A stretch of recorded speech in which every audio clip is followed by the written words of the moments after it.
patrons who rioted in Greenwich Village after a routine police raid on a gay bar, the Stonewall Inn, in June of 1969, could not have known that their wild insurrection would enter history as the birthday of the gay liberation movement.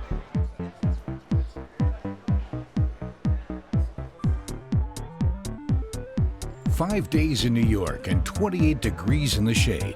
What the Europeans call Christopher Street Day has its roots in this city, in Christopher Street to be precise. In June 1969, drag queens in the Stonewall Inn gay bar fought back against police harassment for the first time in the history of the gay movement. The resulting Stonewall riots lasted for 5 nights, a clash which changed the acceptance of homosexuality worldwide. And today? In 2008, I was in a adult video store shopping. I was approached by a young man, propositioned me. We were leaving the store together. On the way out, he offered me money. I didn't respond to him. We left the store. I was pushed against the wall, handcuffed and arrested for prostitution. We found out later that the New York City Police Department had targeted 6 of these shops around the city. They were manufacturing arrests in an effort to sue the stores to close them down. This was engineered by the mayor's Bloomberg's Office of Special Enforcement in conjunction with the Vice Squad of the NYPD. I came forward and in doing so uncovered the whole operation, and it's been a 6-year battle. All the charges were dismissed, and then I filed a federal civil rights lawsuit in federal court, and the case went on for 5 years. Mayor Bloomberg and Police Commissioner Kelly fought me tooth and nail. When the new administration came in, the city was suddenly receptive to settling the case, and on May 2nd, we settled the case for $450,000. 45 years after the Stonewall riots, the fight carries on. And the partying, too. Manhunting on the Hudson Terrace in Hell's Kitchen, the latest hotspot for gay men in New York.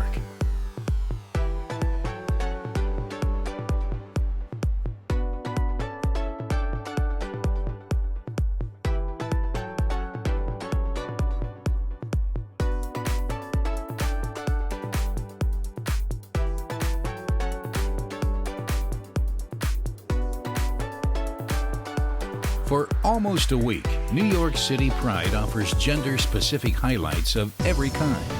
Here for men, and 40 blocks away for women, on an old dockyard. Ladies' Night on Pier 26, the official festival area.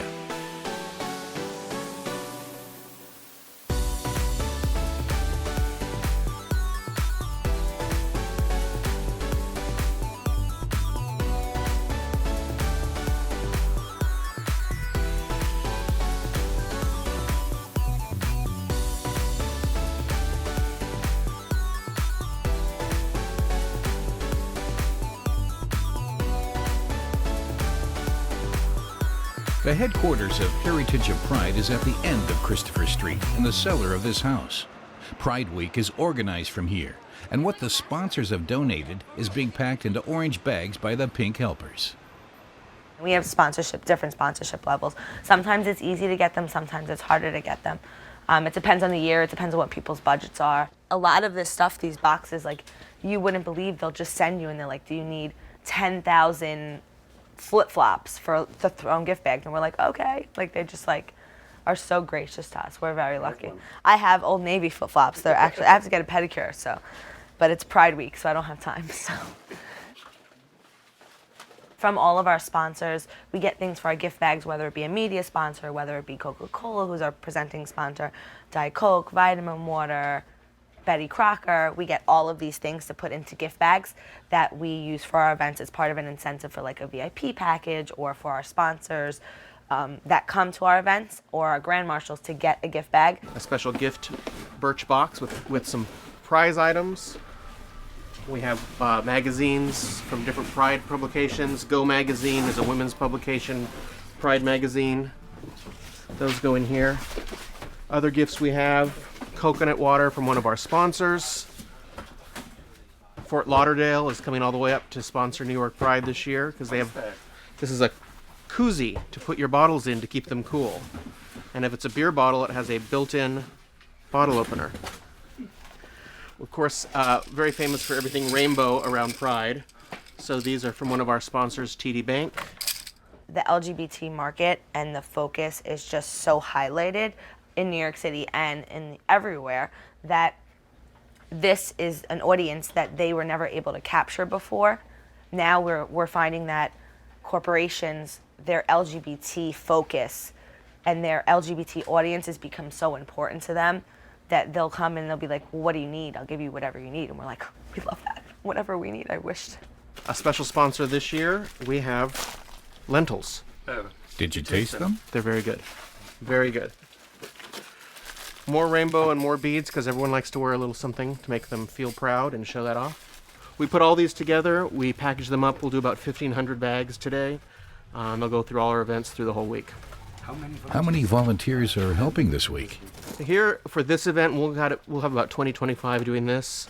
But throughout all of our events, we're close to 300, 400 volunteers. Sometimes it's unbelievable. Like the other day I had maybe like 30 people, friends and volunteers that have come over the years that just come out of the woodwork that you haven't seen all year and they're like, hey, I want to help.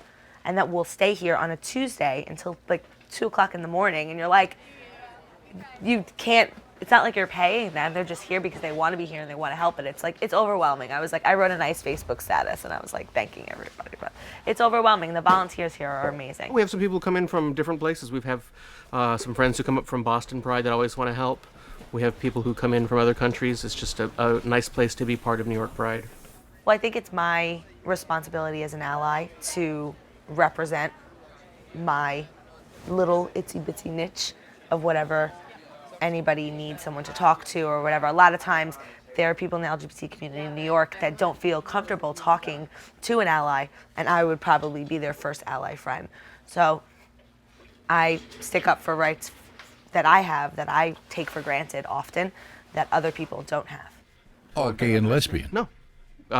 Primarily they are, but we have a lot of straight allies who like to help. We have a lot of family and friends who want to support the LGBT community. They're proud to be here. I mean, sometimes I provide wine, so I'm sure that helps. But It's a fun event. You know, we don't discriminate, so everyone who wants to come out and be supportive and have a good time at any of our events, they're always welcome to be a part of it. we got the shirts made because they're amazing. We thought it was really important not to just forget. And to show what it's really all about, proudly demonstrating gay pride. So how's the business? going How's on? it going on? Pretty sure on money, so that ain't really going on yet. Just waiting till it really starts, so, you know, that's about it. How much? So how much are you expecting? $3. I'm not expecting much, I don't know. Do you remember your first march? I do. I moved here in 2001 and about a month before 9/11. And so the next year I sing with the New York City Gay Men's Chorus. We marched together. And it was a real unifying thing for our group and the whole city that we can still do this. We can still come together, celebrate who we are, support who we are, fight for equality, show that we're resilient. It's a good.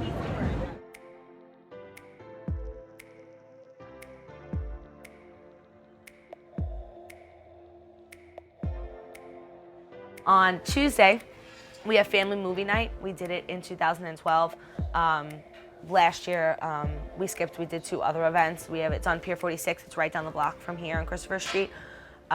It's outside. It's gorgeous.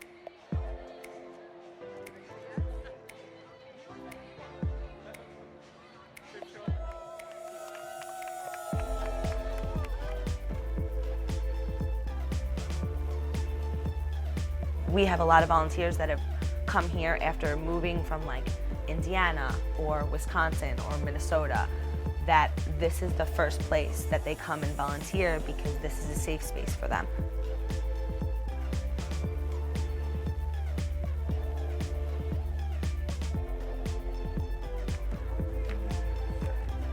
We have a lot of family open events, but most of our volunteers are like over like maybe 17, 18 to 60. So the new generations, they're coming in and they're like super, super smart and super, super eager.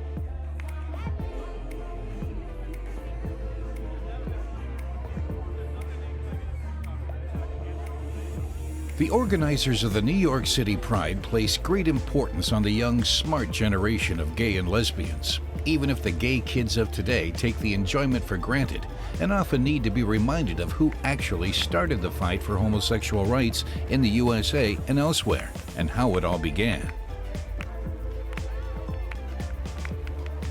Christopher Street is for many New Yorkers and visitors just like any other street, even though right next to the Stonewall Inn, an inconspicuous memorial has been placed to remind everyone of the riots.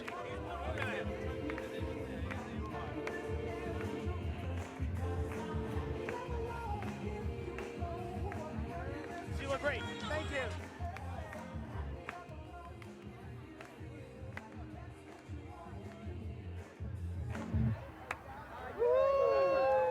Well, Christopher Street was the center of gay life in New York in the late 1960s, 70s, 80s even, really. And it was a street that had bars and where people went to cruise and to meet other people. When I'm talking about New York. This was the freest city and the greatest city, in the country. So things were different here, say, than in small towns or smaller cities. But even so, it was very difficult. And we were at the time, realized we were the cultural capital of the world. I mean, New York was certainly more liberal than other places, but to suggest it was liberal is just not the case. It wasn't. I mean, there was a lot of anti-gay feeling, and it was perfectly fine to make anti-gay jokes. I mean, people would make anti-gay jokes who would never make anti-Jewish jokes or anti-black jokes. But everybody hated Jews in the 1930s. I mean, to suggest that it's weird that people hated gays in the 1970s, I mean, we look at historically, there are groups that are vilified. Jews, blacks, Catholics, Italians, depending upon where you live, and gays cross all of those groups, and within those groups, they're hated. So that's human nature, and that's the history of human nature. The Black Revolution was just catching up, things were going better, but for us, we were just ignored, and there was a feeling that they could ignore us because we were criminal and degrading and had degraded ourselves. This was our own problem. We weren't a biological thing, we were just people that had made up their mind to be this way. So it didn't help, that kind of attitude and this kind of derision, terrible derision that we regarded as. First of all, at the time, homosexuality was against the law in New York State. They couldn't serve you a drink. They served you a drink, the bar would lose their liquor license because you were considered mentally ill. So the American Psychiatric Association said you were mentally ill. So you don't give a mentally ill person a drink. So you lose your license for doing that. So already you're considered not stable. The first time that I went to a gay bar, which would have been maybe 1968, 1969 probably, I was told to be very careful that I couldn't stand with my back to the bar because I could be arrested for soliciting. I said, what? What do you mean? And they said, well, the bars are rated, and if you're standing with your back to the bar, you could be arrested. And I thought this was ridiculous. If you got arrested, it went on your record as sexual deviant, which meant you couldn't get a license. So you couldn't become a doctor or a lawyer. You couldn't even become a hairdresser. People were afraid of gays. I mean, people thought that people thought that queers were people who jumped out of bushes and attacked little boys. I mean, people were afraid of queers. So you had no positive life against you. No church wanted you. Your government didn't want you. Society didn't want you. We had nothing but someplace like the Stonewall. You usually went in to meet somebody to have sex with. And, you'd either walk out with somebody or you'd walk out alone. For us, walking into the Stonewall back then was a big risk because most of the kids who came here were runaways from their homes. Martin and I grew up here in New York, so this was our own backyard. So walking into that bar, you risked being seen by your family. You risked being seen by your friends. So I give ourselves a lot of credit for doing that back then, yes. For me, it was very difficult. My father was a cab driver, a New York cab driver, and he could see out the window and see everything. And I came out in Central Park because the cabs couldn't go through there. So when I get to the village, to Christopher Street, it was even Christopher Street was nerve-wracking because my father could go straight down Christopher Street. I mean, he always told me stories about inadvertently where the gay places were because he would tell me about them.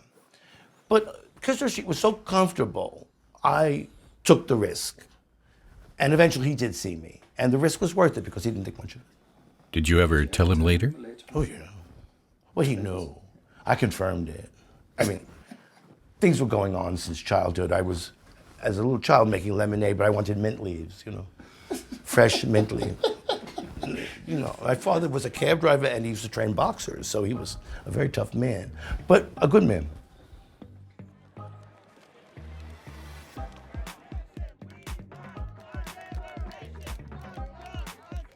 Gay bars, lesbian and gay, they were mostly separate. Gay or lesbian bars were often raided by police. What made the Stonewall thing so amazing was that the patrons fought back and they said, screw you, we're gonna fight back against this harassment. There was tremendous passion going on by the summer of 1969, and in the gay community, the rage was intense. It just was the right to have sex. That was the first battle, But it became a revolution. I mean, it did surprise me. And what a revolution it was. The Stonewall Riots, instigated by the most sneered-at group of homosexuals, enraged drag queens, gays in women's clothes, dressed to kill in plenty of makeup, and singing parodies of Judy Garland songs. People who lived in total fear of being arrested at any time by the New York police, who also threatened to make their names and sexual orientation public.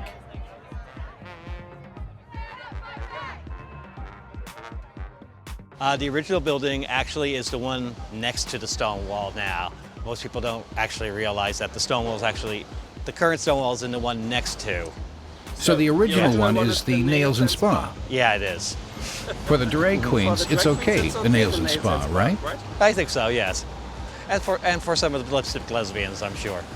And today, drag queens are still a #1 target for public mockery.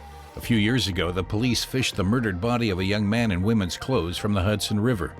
Stonewall is a riot, not a rainbow, is fly-posted by a couple of hundred people from whom the gay pride partying of today is simply not enough. Well, this is Sheridan Square. This is where the Stonewall Riots basically happened. There's different sort of histories of what happened, but the police basically came in and raided the bar one night, June 28, 1969. And we don't quite know who and how it happened, but the street kids and the patrons started fighting back against the police and eventually actually sort of captured them within the Stonewall itself, and it led to 3 nights of rioting.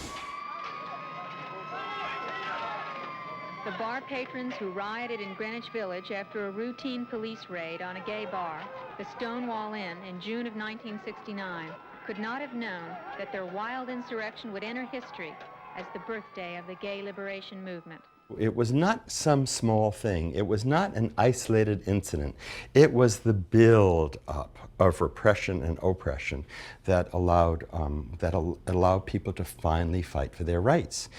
Once they did, it was amazing, because once they did, the powers that be started to understand, oh, this is a group of people. This is a large group of people. These are votes. There was palpable anger because in the Stonewall Inn, it was controlled by the mafia, and the police worked with them. They weren't really on the same side. They were kind of like uneasy partners, but they did this to exploit gays and make money, basically. And it was a very dumpy, divey type place. The night of the Stonewall was starting to go towards not being necessarily the bar to go to. It had gotten old, but it was the only place to go dancing in the village, unless you went to an after-hour bar. And for me that night, I was on my way walking over to the bar, and I noticed a paddy wagon, which was a police van, pull up there to start to pull people out. But it was more of a fun thing, because it's like someone would come out, they would throw their arms, they were going, da-da, and everybody go, yay, there you go, girl. So it became this whole street excitement thing, right? Nobody ever thought it was going to escalate into what it became. a convergence of a number of things happened. Not too significant, but it was the night of Julie Garland's funeral. A lot of people came downtown. There was a lot of feeling and passion that particular night. It was a hot night, and the raid was not announced in advance. Often they knew about raids in advance. This one was not. And the way they converged and the timing of everything, and there's a lot of myths. The truth is, a lot of the people who threw the stones, etc., were kids out in the park across the street. But what ended up happening was the police ended up entrapping themselves inside the stone wall, and along with journalists, they started to get more and more fearful because the crowd got bigger and bigger outside. And then they picked up a parking meter and started using it as a battering ram. And one of the Stonewall veterans, John O'Brien, is quoted as saying, here we were, these something like we were these limp-wristed fags, and we just wanted to kill these police. We had it in our eyes. A lot of us were from the streets, and we were winning. People decided, let's set the bar on fire, and they would stick pieces of paper under the doorway and start to light it. And it was like, oh, this is starting to get a little bit too wild then. And then someone broke a parking meter. Go ahead. Oh, yes. Well, Miss New Orleans, who was homeless and really picked on by the police, I mean, day and night, she had had it. And she went and grabbed a meter and wasn't able to hallucinate it by herself, but got very close to it. And everyone realized what she was going to do, and they helped her. And they started ramming the door. I couldn't believe this. I didn't know. I never thought what would happen if they got in. And now I know what could have happened had they got in. But nonetheless, it was amazing to see them. It was almost medieval, the way they were smashing that door, and patience, no over-eagerness. And then some gay guy, I thought he started peeing on the door in contempt, but it wasn't, it was lighting fluid. And he calmly lit a match. I never saw him be so calmly in the midst of a kinetic riot. It's amazing how you could see something like that, but he did. And he lit the match and just threw it. And boom. I mean, you know, the more flame, the more noise, the more trouble, the more blood, worse riot. It was then that more cops finally got called in, and the cops started to riot. And then they tried to contain us, but the location of the stone wall, there was no way to contain it. There were too many streets leading in there. So they would block off one area, we would run up and we would come around the corner. They would block off that area, there was another street we could come down. They couldn't contain us. Then people would go and they would get, like I said, the lighter fluid and fill up milk bottles and make Molotov cocktails and light them and be throwing them. Garbage cans are being set on fire. At one point I had a cop chasing me and I got into a building and I got to the top of it and I looked down on the crowd to see this man that's taking place on the street. And I seen a bunch of young kids and they put their arms around each other, and here are all the cops standing there holding their nightsticks, ready to block off the area for us to get in. And the kids just put their arms around each other and started this kick line, singing, "We are the Stonewall girls, we wear our hair in curls, we wear our dungarees above our knobby knees." And with that, the cops just charged them. That was too much. And started beating them with the bats. And it was like, they're children, you know, they're children. It doesn't make a difference whether they're gay or straight or what. They're children being beaten for being silly. So it was like, for me, that was like the real turning point there. It was like, what are they doing to us? You know, what is this? We didn't invite this. We were trying to be in our own little dark corner of the world to dance, but we weren't going to be allowed to even do that anymore. So they pushed us to the point that we had to fight back. My father congratulated me. Finally, he said, "You did something." When did he do that? The week of the riot. Yeah, it was great. He said, "You fags finally did something."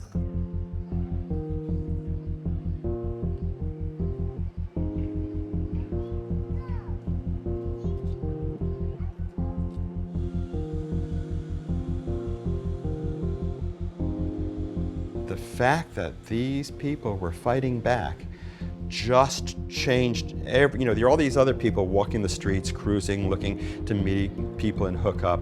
And then with those drag queens fighting against the police, all of a sudden, everyone else, I think, said, what are we doing? Why aren't we standing up? Because all of us, or many of us, had been involved in the anti-war movement, had been involved with the civil rights movement. And it was time to, to get involved in with our own movement. And all those years of straight people in New York City attacking us all the time, and all of us had incidents, we would have to break up if we were attacked on a block, say we were going 43rd Street or something. We knew how to reform. We'd always find each other again. That was sort of like they were training us inadvertently for these guerrilla tactics that we did use naturally, not by strategically, just naturally at the Stonewall. So every time we were attacked, we could just break up and reform. And the geography was in our favor, and we knew that geography as well as anyone that knows their land. What happened after that? Well, people got bored with it. We were kids. It was our first revolution, It was like... There was nothing left in us. It was like 3 o'clock, 4 o'clock in the morning. It's like, well, the crowd was thinning out. It's like, they might as well call it a day, right? If the police had reserves, that's when they should have sent the reserves in because we were beat. I mean, we're tired. 45 years after the modern LGBT civil rights movement was born on these streets, we stand on the shoulders of all who have fought and risked and died for us. What are we doing to make the world a better place for the LGBT people that will walk these streets 45 years from now? On Friday we have our rally, which is actually our oldest Pride event. There's actually a gay Pride rally actually held a few days after another bar raid in July. Hi, New York City!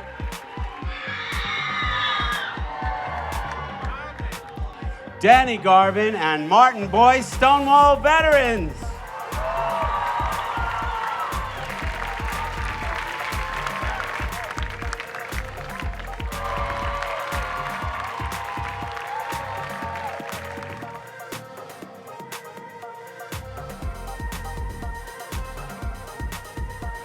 I wrote a letter to Obama when he came into office this term.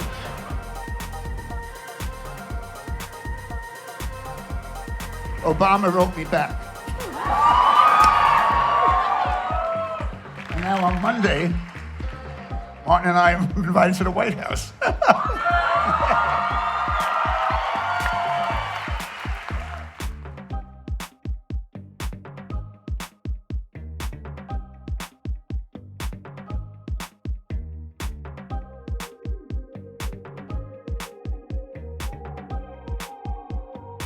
Please give it up for Susan Sarandon.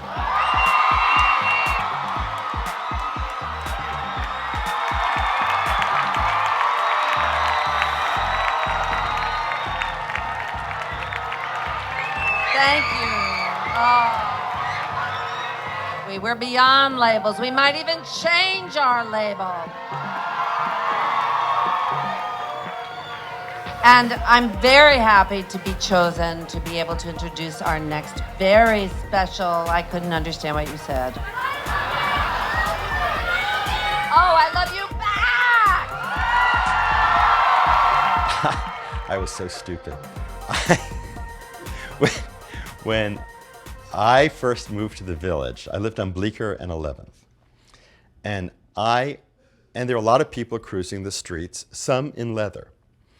And I thought that leather people would kill you. And I don't know why I thought that, but I really did. And I thought that if you walked across Hudson Street, that leather people would kill you if you walked across Hudson Street. I truly believed this. So I was going out with this guy, and one night he said, come with me. And we're walking down Christopher Street, and we walked across Hudson Street. And I thought, oh my God, this is so dangerous. and then we walked up Washington Street. We came to the trucks, and not by the piers, but they used to be trucks in loading bays on Washington. And we walked behind the trucks, and behind the trucks there was this big space where the trucks weren't all totally pulled in. And there was, I'd say probably 100, maybe 200 men. And there was this huge crowd, and Joe said, come with me. And he plowed through this crowd. So we walked through, and in the center of this crowd, there are all these people. I mean, so there are open trucks where people had been having sex or were having sex, which I learned about at that moment. And then there were these people out in the open having sex, and it was, one person doing this to one person doing that to another person doing something else, blah, blah, blah, blah. I'd never seen anything like it. It was almost like some kind of a ancient rite. It was really weird because with the full moon and the people, and the crowd watching all of this, it was really bizarre. And I didn't know what to think of it, but there was something almost mystical about it. And it was, I think it really represented the breakout from repression. I mean, it's very extreme sexual behavior and very public. But I think it was an expression of that willingness to fight the repression. And let's face it, revolutions are always extreme, and they're never easy. And the gay revolution has certainly not been easy. But we've really come to a place that a lot of us are enjoying it, and it's really great. I was here then, living here, so in another apartment where I did photograph out from the window. I mean, not always from the window, but that was one of the things I did do. I was always involved in civil rights on some level or another. I've been a big supporter of, I just feel that justice, is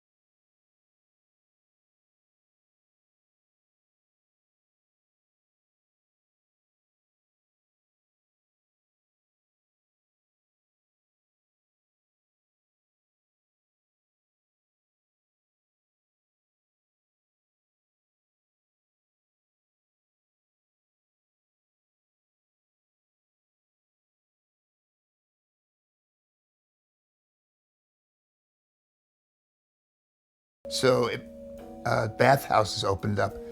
People started having more and more sex. That was the major change. More anonymous sex came into it than prior to it. Yes, because there was a call across the nation that, come to New York. I mean, this is where it's happening. It's obvious, too. And they did come. I mean, tremendous amount. And so, everybody having sex with each other, well, we know how that ended, But that's the trouble with depression, we were just so free. It was just wonderful, those years of the 70s, just to be free. We had so much to work out for ourselves and amongst each other, and it was amazing. It's a pity it took that turn, which in itself, after the AIDS period, even made us more united. But those years were the years that were the glue that united us, and we withstood the AIDS thing. It became even more important. And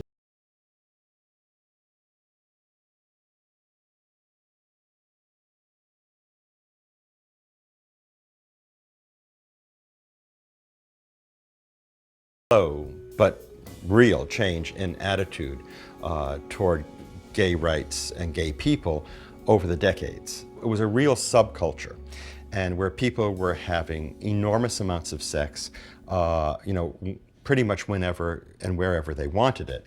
But to suggest that it was okay or that it was accepted by society is just not the case. It really was. In those days, I think that kind of sexual activity was a revolutionary act. It was saying, I am taking, like women, I'm taking possession of my own body, and I'm going to have sex with who I want, and this is who I am. And it helped. And there was this. It was an emergence of an identity, and the sexuality was part of that emergence. This whole idea is building and building mostly on political movement. But we are civil rights people, and where I connected with Suzanne when I moved here in 1984 happened to be the year that Heritage Pride was formed. As this started to take place and I started to really not only fall in love with Suzanne, but her work, we started realizing history is taking place right in front of our window. And we started becoming more involved in photographing and more involved with the passion of the movement.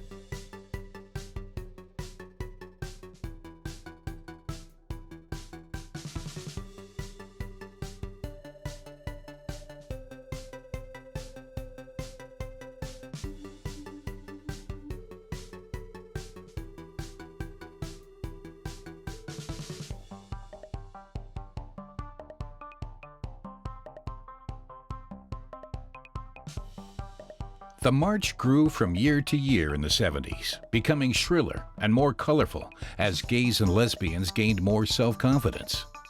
Eventually, the local population got used to the sight of 100,000 people raucously celebrating in their district.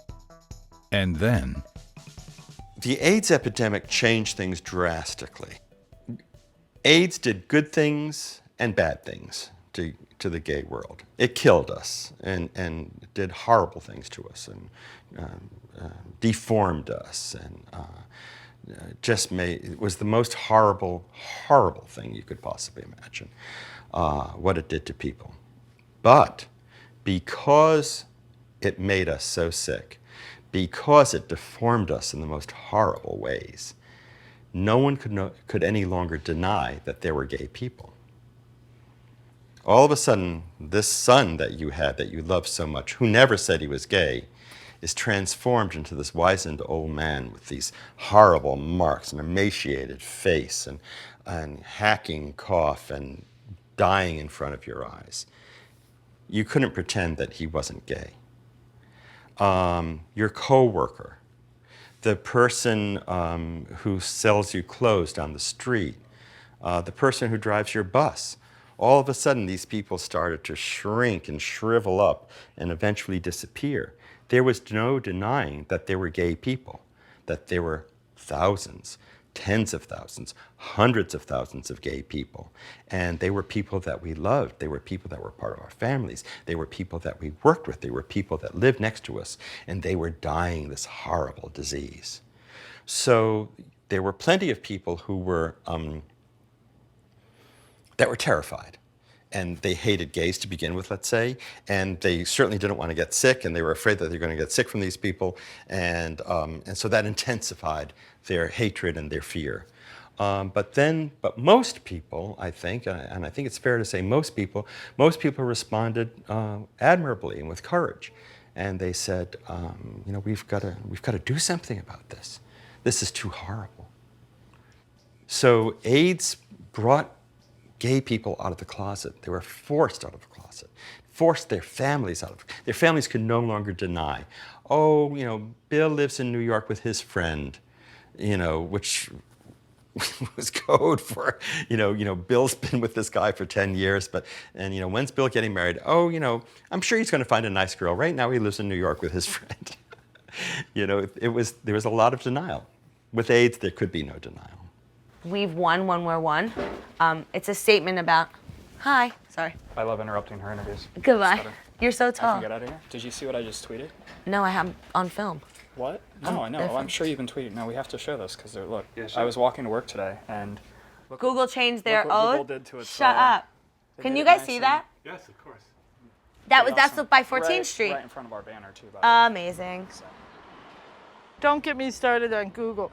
Google has been one of the main forces that took a wonderful gay-friendly neighborhood, Chelsea, and gentrified it and pushed out all the gay pioneers who've been here forever who can't afford the rent, and all the mom and pop stores, all the mom and pop gay bookstores, news agents, bars, and clothing stores, sandwich shops that were all gay owned all up and down 8th Avenue have all been pushed out since Google came in. Because Google pays their entry-level salaries so high, and then all the rents go up everywhere else.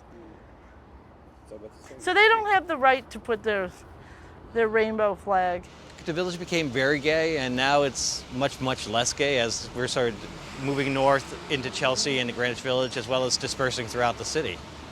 So this used to be more of a ghetto, and now it's much less so. It's more of a historical place.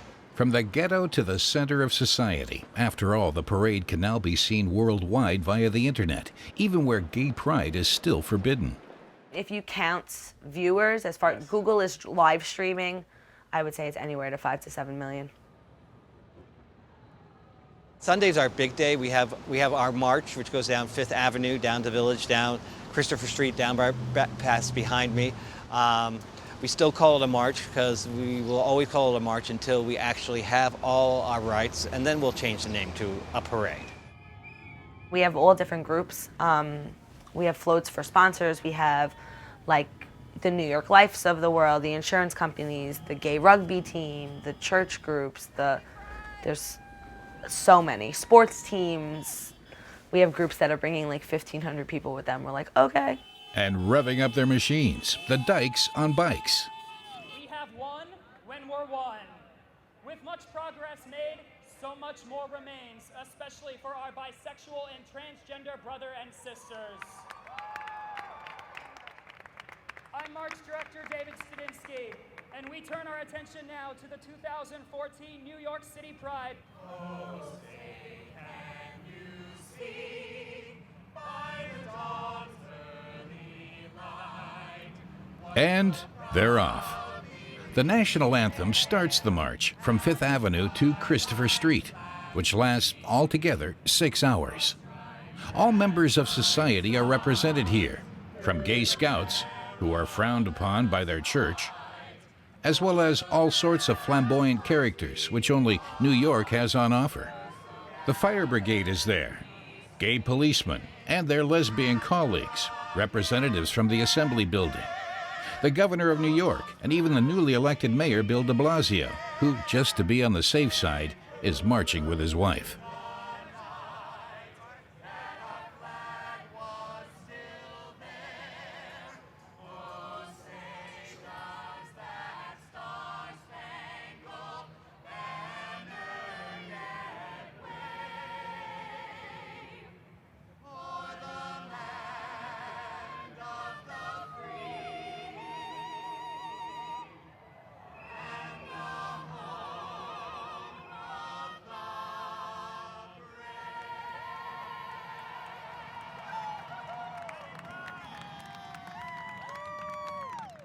Everything changed since Stonewall because once the bug got into the gay and lesbian community, that they could have civil and human rights, that they did not have to hide anymore. That began a process which is still evolving today. The illness is not homosexuality.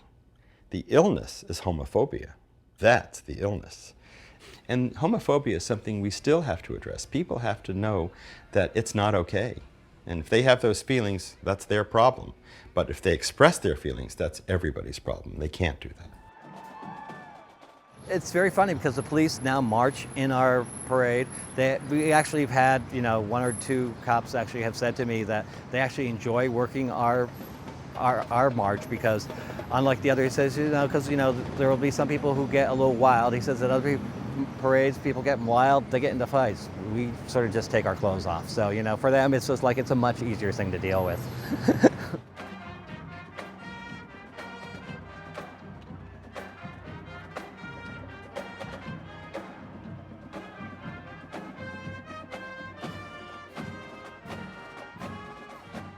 We've come a long way in gay rights.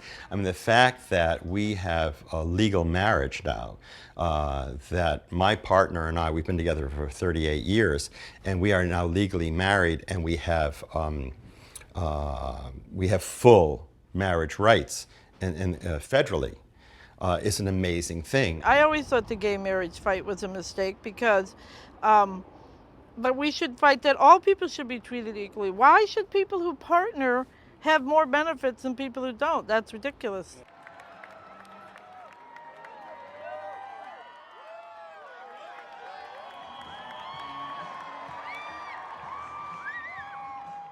If I look over 45 years in my life, I don't think would have thought that this is where we would be this fast, even.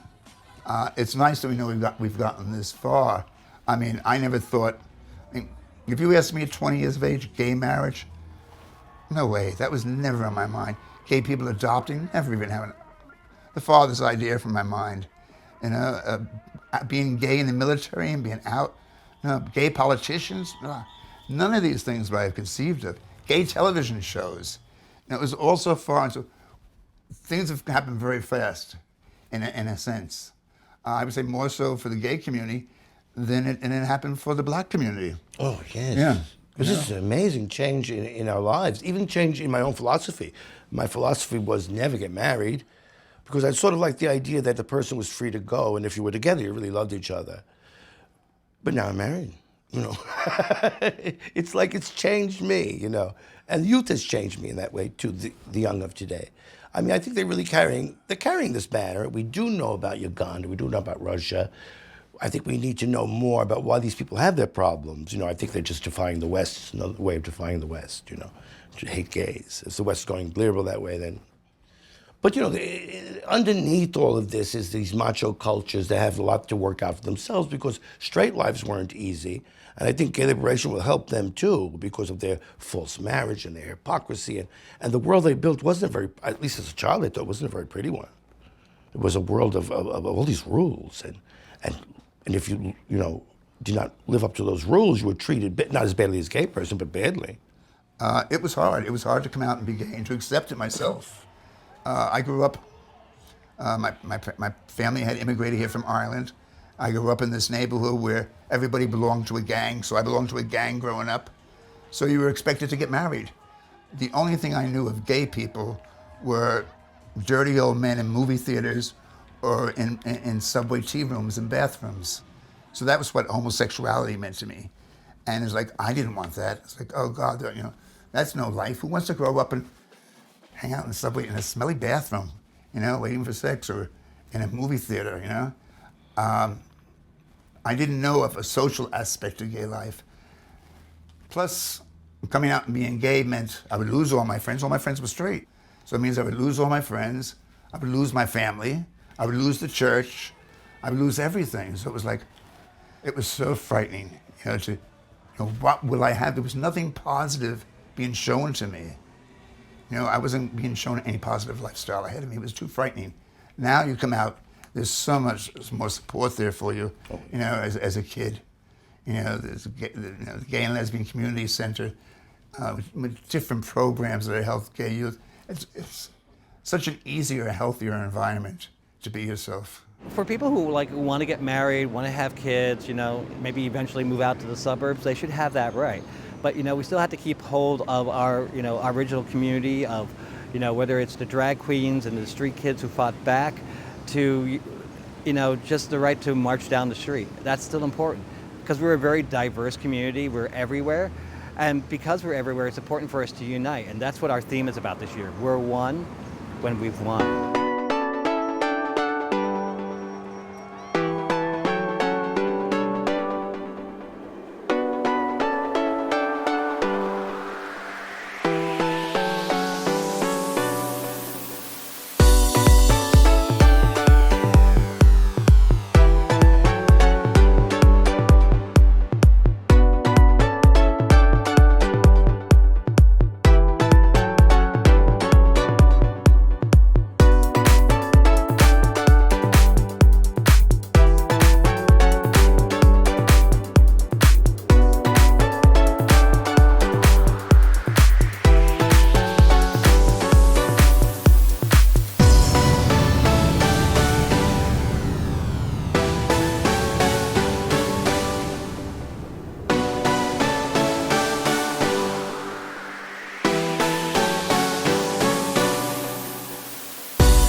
Stonewall Riots changed my life? Absolutely. Everything that the way I've been able to live my life would never have been possible without that. That's why I've always loved drag queens. No group should ever feel safe without working to maintain its safety. No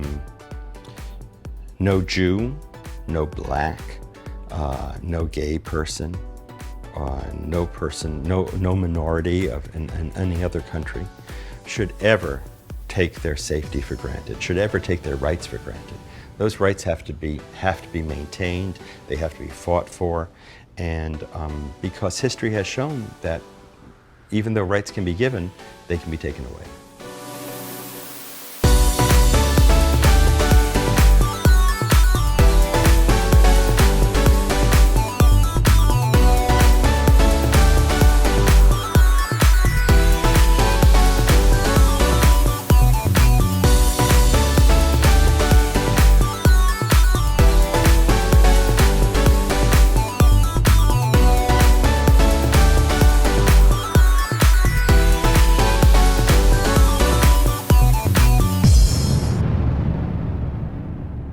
"5 Days in New York." In June 1969 and 45 years later, gay pride has ended. 14,000 marching people, applauded by 2 million onlookers, have gathered by the Hudson River to celebrate themselves and what they have achieved so far.